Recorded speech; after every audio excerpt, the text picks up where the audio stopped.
Finally, it was Saturday. The boys' first day off in 5 long days. No summer school prison.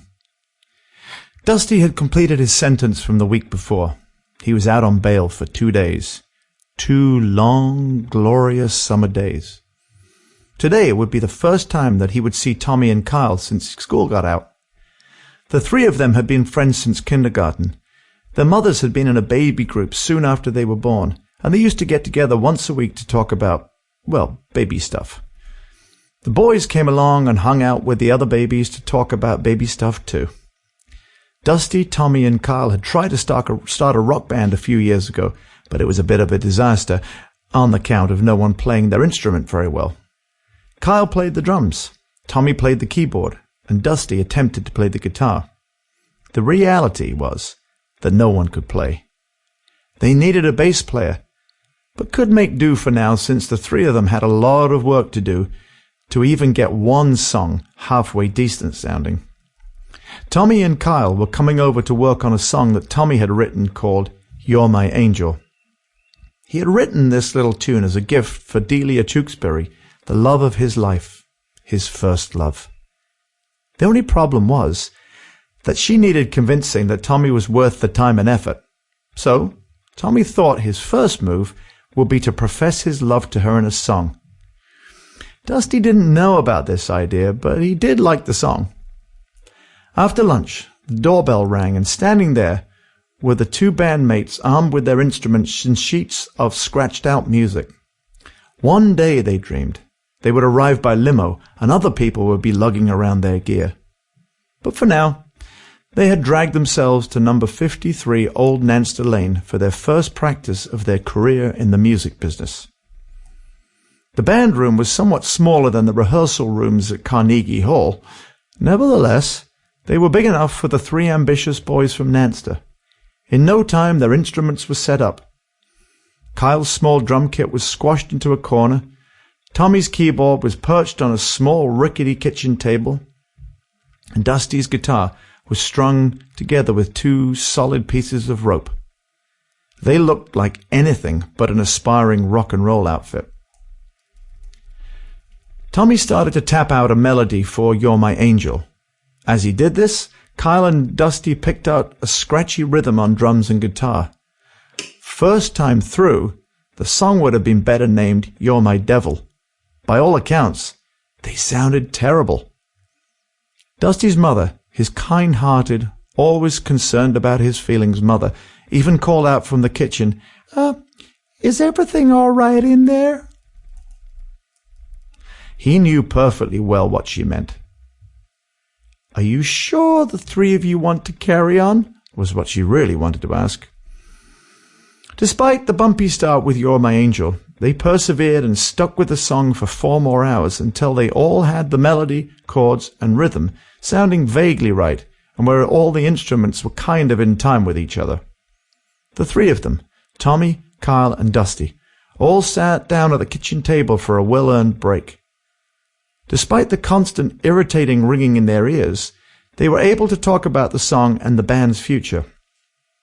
What they needed was a bass player, someone to gel the sound together, someone to help them keep time. They went through the list of kids that they knew from Nanster Middle who were at least interested in music.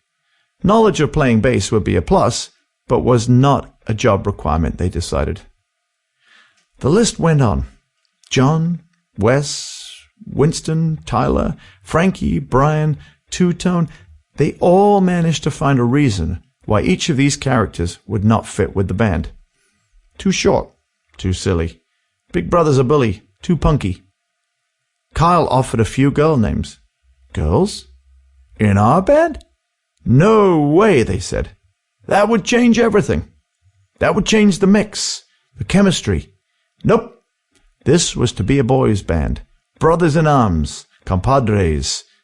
Besides, Tommy felt funny about singing a song called You're My Angel with girls right there in the band. They might think that they were the angel and it would be over for good with Delia. What if they figured out who the song was really for and rushed back to tell Delia? Tommy could never show his face again.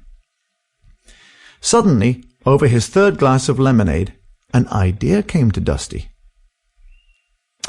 If musical ability wasn't a big requirement, if they wanted someone they could get along with, someone they could rely on to show up to practices and play seriously, then what about Herman? He would suggest Herman Apple to the guys. He was all of these things. Dusty realized that he might have misjudged him before the museum incident. Someone who could cause complete chaos and mayhem in a museum of culture can't be all bad. The only problem with Herman joining the band would be that he could be locked away in jail depending on how the cultural museum saw fit to deal with the museum incident. If he was in jail, well, they could always play to a captive audience. After all, no matter how bad they were, where could the inmates go to get away? Guys, Dusty began, I met this kid in summer school. His name is Herman Apple. He's a really good guy. A little clumsy, maybe, but a good guy all the same. He looks really cool, and I think he might be interested in joining the band. He doesn't have many friends. He's a bit of a loner. What do you think about trying him out for bass? Has he ever played in a band? Inquired Kyle. I don't think so, but I know he likes music. He spends most of his class tapping out rhythms on his desk and humming tunes. You mean he plays drums? Asked Kyle, feeling slightly threatened. I don't think so, Dusty replied. Well, I say we give him a try, said Tommy, eager to get You're My Angel off the ground and sounding decent enough to play for Delia Tewksbury, allowing him to be able to appear in public again. If you say he would be good enough, then he gets my vote too, said Kyle. All right, guys, I said, you won't be sorry. Now all that remained was to approach Herman with the idea. Dusty knew that he would have to approach him away from his house. His mother was bound to start yelling at him, and Dusty too probably, and tell him he couldn't play because he had chores to do, and he would never make a career in music, and he needed to study harder to stay out of summer school.